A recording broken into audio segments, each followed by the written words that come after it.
Senhora Presidente, senhoras e senhores deputados, uma primeira palavra para cumprimentar a nova Presidente da Assembleia da República. É indiscutível que a sua eleição significa que, pela primeira vez, uma mulher presida a Casa da Democracia em Portugal. O que de melhor se pode esperar é que o facto, deixando de ser inédito, se torne normal, como é próprio de uma sociedade aberta e moderna. Cumprimento a Senhora Presidente por ser quem é, pelo mérito que tem e que é seu. A outra saudação que quero dirigir é a todas as senhoras e senhores deputados eleitos. Ao longo dos últimos anos, estive sentado naquele lado, exercendo funções na oposição. Aprendi a respeitar todos, começando por aqueles que pensam de forma diferente. É habitual no nosso país falar-se, às vezes com precipitação, em sentido de Estado, quando alguém se senta na bancada do Governo. Ora, o sentido de Estado, para mais na situação em que Portugal se encontra, não é reservado a um só órgão de soberania. Começa, aliás, nesta Casa, onde ganha expressão o voto dos portugueses. É por isso que costumo dizer que tão ou mais importante do que o sentido de Estado é o sentido comum. E é em nome do sentido comum que quero afirmar este princípio. No Governo, procuraremos respeitar a Assembleia da República tal como exigíamos quando estávamos desse lado, na oposição. O que pedíamos para nós é a medida exata do que temos que saber praticar com os outros.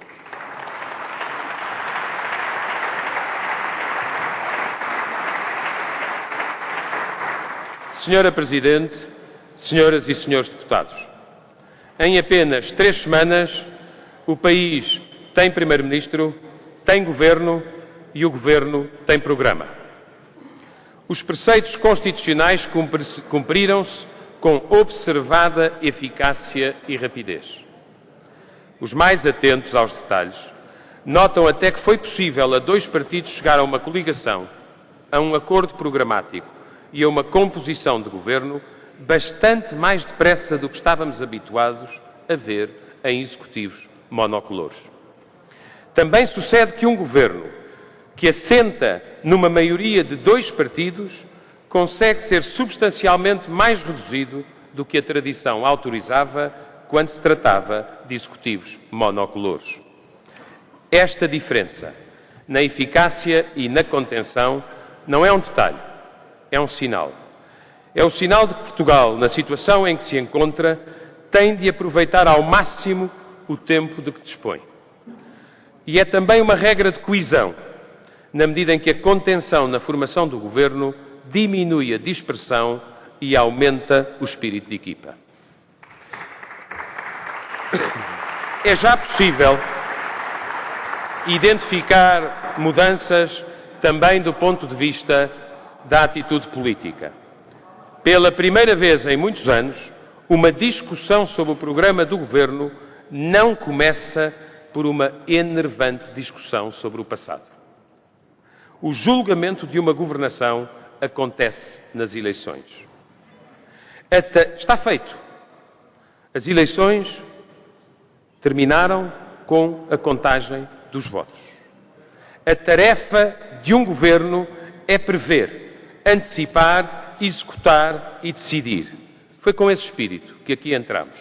Os portugueses, tão céticos sobre o funcionamento das instituições, teriam estranhado que caíssemos na tentação de repetir argumentos utilizados durante a campanha eleitoral, por mais favoráveis que fossem ao Governo.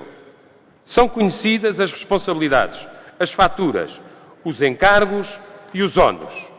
Do que Portugal precisa neste momento não é de querelas políticas, é de soluções económicas. Do que Portugal precisa neste momento não é de ajustes de contas, é de contas certinhas no fim do ano. Do que Portugal precisa neste momento não é de agitação social na eterna esperança de substituir a legitimidade política pela vanguarda da rua. É de uma cultura de compromisso político e de acordo social.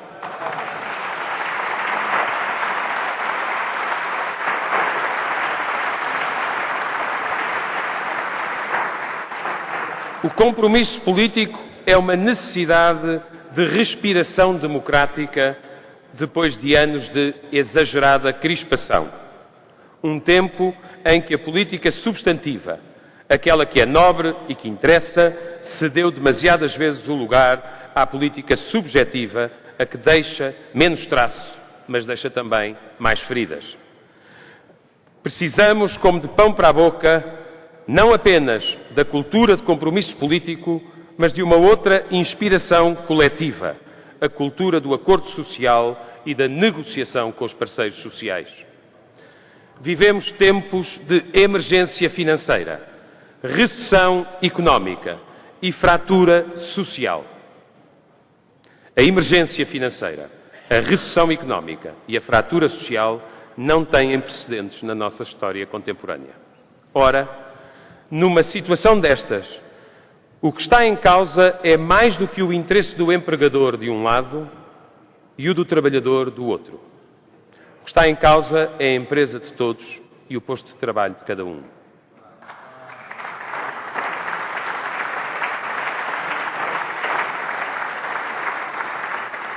Precisamente por isso, a procura do acordo social é determinante e a sua democratização no espaço da empresa é um avanço importante.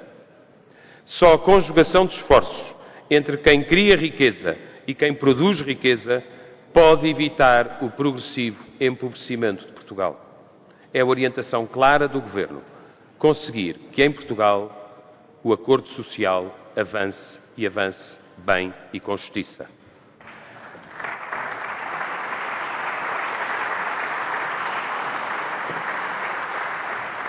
Todas as senhoras e senhores deputados sabem bem que os países europeus com maior prosperidade são aqueles que praticam há décadas uma política de negociação social sistemática, progressiva e gradualista. Foi, aliás, com essa política de acordo social que nações devastadas pela guerra, pelo sofrimento e por crises se levantaram do chão. Trabalharam mais e melhor e atingiram aquilo a que se convencionou chamar modelo social europeu. Uma soma de conquistas e de cedências, como é próprio de todas as negociações, em que o interesse comum, que é o interesse de termos empresas e postos de trabalho, prevalece sobre a facilidade do protesto ou a radicalidade de certas formas de luta.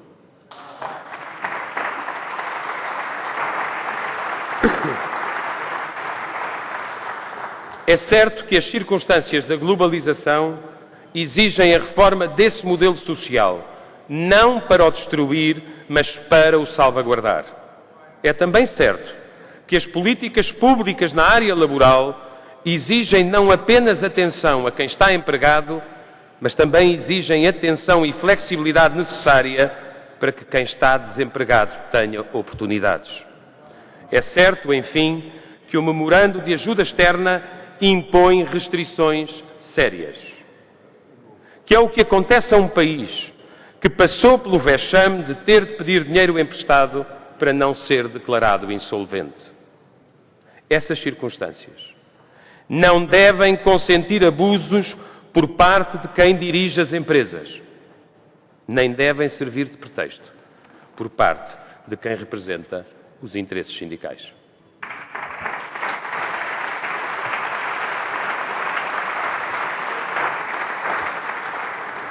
É convicção firme do Governo que, quando um Estado assina um pedido de ajuda externa, já não é só o partido ou partidos do Governo que se comprometem.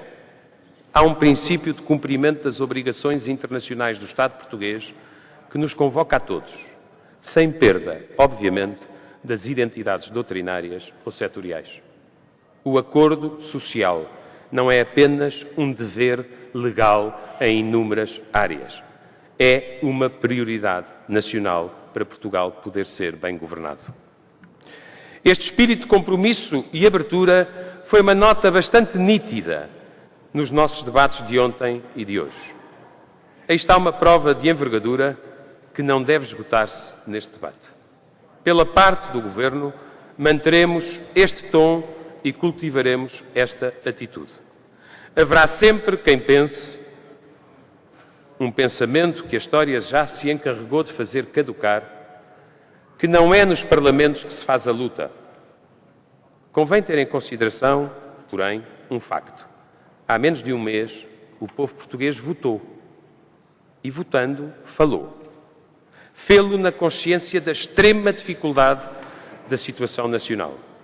Na escolha do povo, prevaleceu o voto naqueles partidos que assumiram o compromisso de cumprir o memorando de ajuda externa. Se isso aconteceu, é porque os portugueses tiveram a sabedoria de entregar responsabilidades a quem entende pôr o sentido de responsabilidade acima de tudo e aceita o encargo de governar precisamente quando é mais difícil governar. Facto que dá ao país um contributo algo mais positivo e construtivo do que a mera facilidade de quem nunca aceita responsabilidades e se considera até dispensado de propor soluções, na certeza de que soluções são algo levemente mais complexo do que cartazes ou slogans.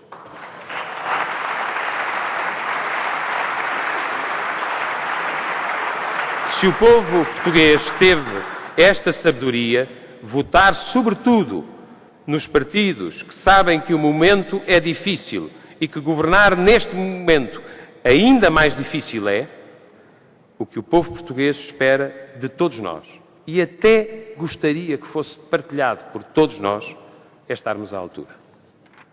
Quando os portugueses veem as imagens de desesperança e de instabilidade que nos chegam, às vezes, de outros países da zona euro, certamente há um bom senso geral que não recomenda imitações. Os portugueses premiaram politicamente a responsabilidade. Creio que os portugueses também premiarão quem estiver disponível para uma cultura de compromisso político e de acordo social. E creio que não terão demasiada indulgência para com aqueles que queiram ignorar o voto popular e cansar o país com recurso a greves sistemáticas, sem procura prévia de um ponto de acordo que tenha em conta as circunstâncias de Portugal.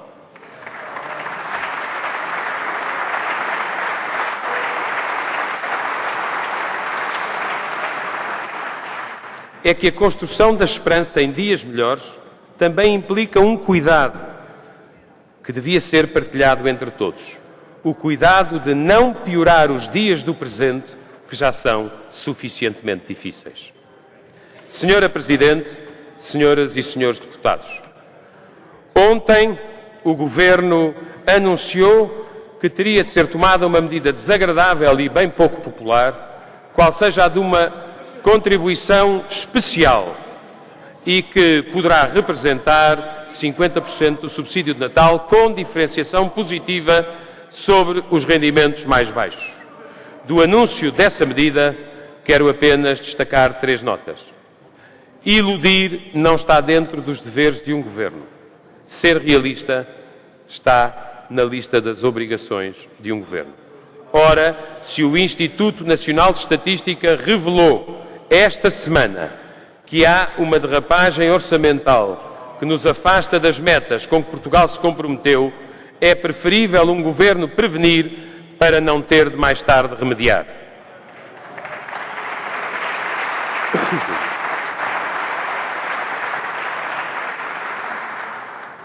Apreciámos a posição da senhora líder parlamentar do Partido Socialista, que nos pareceu remeter para mais tarde e maior concretização uma posição definitiva sobre esta matéria.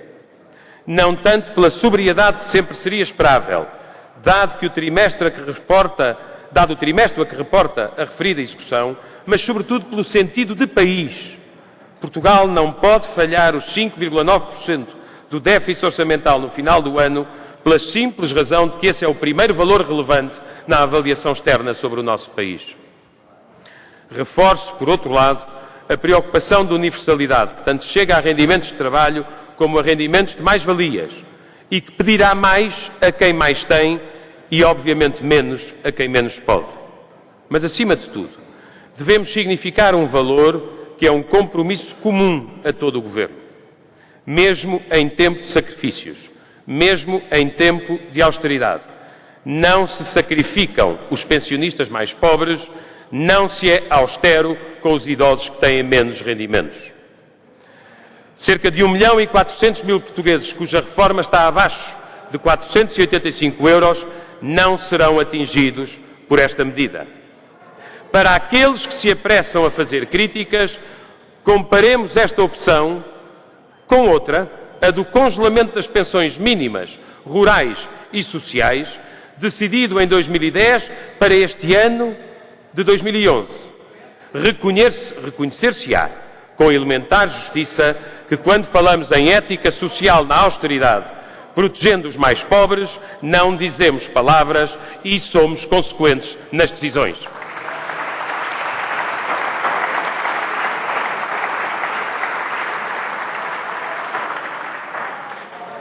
Perdoar-me-á a minha estimada amiga doutora Maria de Belém.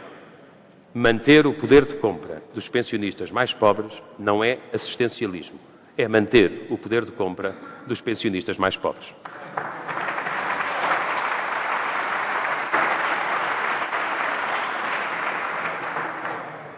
A questão da austeridade convoca uma outra matéria sensível, a do exemplo que o Estado dá quando pede sacrifícios aos outros.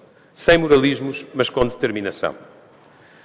Um alerta de que estamos comprometidos com esse exemplo foi já dado com a decisão de não nomear novos governadores civis. É uma decisão que o país entende pela prosaica razão de que a maioria dos portugueses percebe mal porque é que subsistem ainda os governos civis, sendo demonstrável que com a adequada distribuição das suas competências se pode manter o serviço ao público ganhando-se eficiência na despesa. Há uma outra decisão que podemos anunciar hoje e que é similar no combate ao desperdício e ao despesismo, que são dois hábitos que a sociedade portuguesa não tolera mais. É, aliás, uma decisão que também é importante para outro debate, que é, digamo-lo com toda a franqueza, o do clientelismo. Diz a lei que os centros distritais da Segurança Social têm um diretor e diretores adjuntos. O Governo tomou a decisão de não nomear em cada distrito um diretor adjunto. Porque não são indispensáveis havendo um diretor e porque emblematicamente são despesa que não prejudica ninguém poupar e ainda do ponto de vista conceptual há também aqui um sinal pragmático sobre a velha questão dos jobs for the boys. Como alguém diria, a maneira mais eficaz de terminar com a tentação dos boys é mesmo terminar com a profusão dos jobs.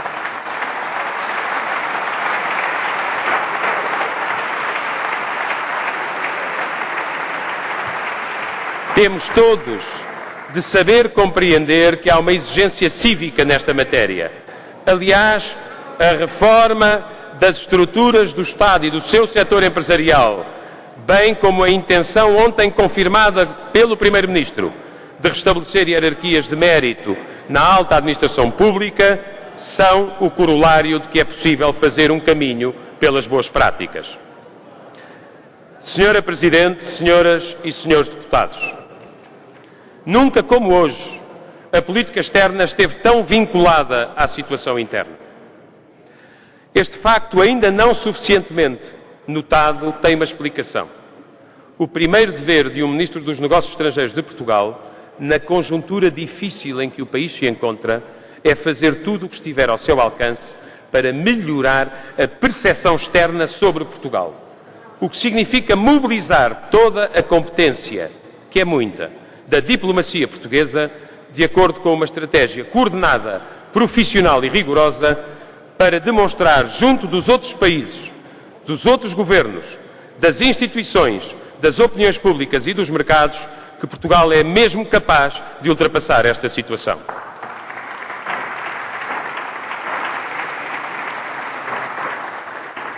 Nesta matéria, quero destacar algumas regras que me parecem elementares para o bom sucesso da missão.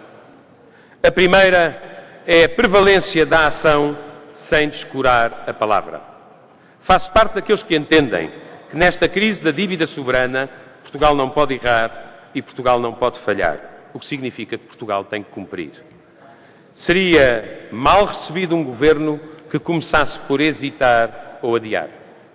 A palavra dada pelo Estado português é para honrar e não tenho dúvidas que quanto mais honrarmos, mais cedo recuperaremos a nossa autonomia enquanto Estado e a nossa liberdade enquanto nação. Se optássemos por não cumprir, o que estaríamos a fazer era piorar o caso de Portugal. Também faço parte daqueles que acreditam que, se é verdade que Portugal precisa de cumprir, também é verdade que a União Europeia tem a ganhar nesta situação altamente complexa e crítica com um caso que corra bem. É a conjugação destes dois fatores que nos dá uma oportunidade, que é estreita porque as circunstâncias são voláteis, mas que precisa de ser aproveitada. Dizer que Portugal é um caso diferente é importante, mas provar que Portugal é um caso diferente, com factos nítidos, decisões corajosas, atitudes preventivas, medidas credíveis e opções difíceis, é mesmo o mais importante da nossa função. A segunda regra é a da vantagem de uma política de antecipação sobre uma política meramente reativa aos acontecimentos. As circunstâncias externas, como disse atrás, são profundamente voláteis e há ainda riscos por ultrapassar que surgem, semana sim, semana não, em várias frentes. Por sua vez, a nossa situação de partida é, como sabemos, frágil. Porque a dívida do Estado é astronómica, porque os juros são altos, porque basta observar as taxas no mercado secundário para entender a que ponto teríamos chegado sem ajuda externa. Porque à questão prévia do endividamento se soma a questão central do crescimento económico. Porque sabemos todos que estamos em recessão, a segunda em 2 anos. E que essa recessão, de acordo com as previsões, dominará a primeira metade da legislatura. Neste quadro, não é apenas a margem de manobra do Governo que é pequena, é a margem de manobra do país como um todo que é estreita. É por isso que, a começar imediatamente e durante muito tempo sucessiva e progressivamente, temos de antecipar os riscos, antecipar os alertas e decidir em conformidade. A política do Governo não é apenas cumprir as metas a que nos comprometemos. É, em pouco tempo, dar o sinal, cá dentro e lá fora, de que o nosso desempenho é melhor, de que o nosso ritmo é maior, de que o nosso comprometimento em cumprir é claro e objetivo. Se pudermos antecipar reformas importantes, como privatizações com cadernos de encargos bem feitos, medidas estruturais sobre a despesa, devemos fazê-lo. A única forma de tentar colocar Portugal ao abrigo de sobressaltos noutros países é fazer uma política que nos diferencia pela credibilidade e pela confiança.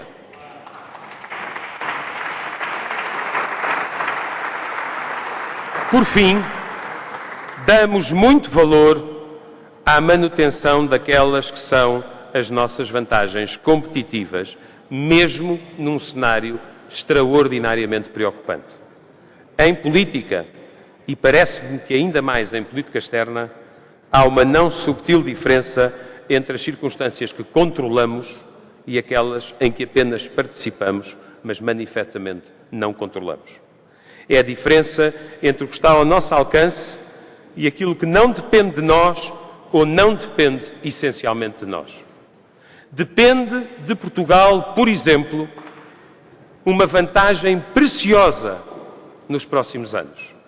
Manter, cuidar e alimentar um perímetro de apoio ao cumprimento do memorando de ajuda externa que é mais vasto e mais largo do que a própria maioria governamental. Comparando com outras situações noutros lugares, este consenso em Portugal pode ajudar muitíssimo a melhorar o caso português. De igual modo, depende de nós termos uma política proativa, intensiva, coordenada, de apoio vital às exportações, à internacionalização das empresas, à promoção no estrangeiro e cá dentro, da marca Portugal, e à captação de investimento em Portugal. Bem sabemos que a margem de manobra é estreita, mas se para travar o endividamento tem de haver coragem, se para reduzir a despesa tem de haver determinação, para ajudar empresas, marcas e produtos portugueses tem de haver audácia no Governo e nas instituições.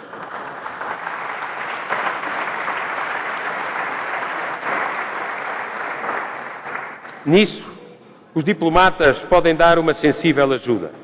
Ser diplomata desta antiquíssima nação, nestes dias tormentosos de 2011, é, acima de tudo, sem prejuízo da diplomacia clássica, promover as empresas portuguesas no exterior, promover os produtos portugueses no exterior, apoiar a marca Portugal no mundo, contactar investidores, apresentar empreendedores, atrair investidores. Ou seja, participar, ajudar no mais notável dos esforços, que é a recuperação da confiança, mediante uma estratégia ordenada e coordenada que temos de saber executar.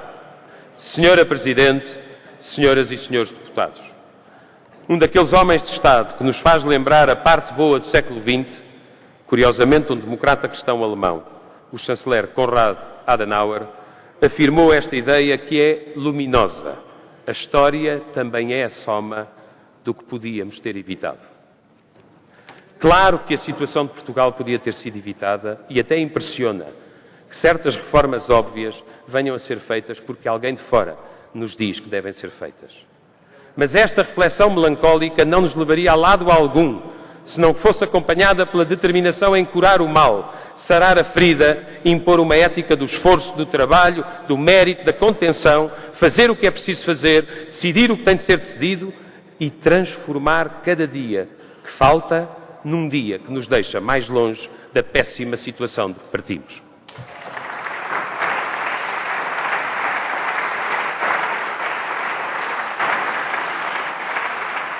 Não é a primeira vez que Portugal é capaz do que parece tão difícil. Mas Portugal, como todos sabemos, já noutras épocas se endividou e empobreceu. Nem por isso sussurrou. Portugal é capaz, os portugueses são capazes.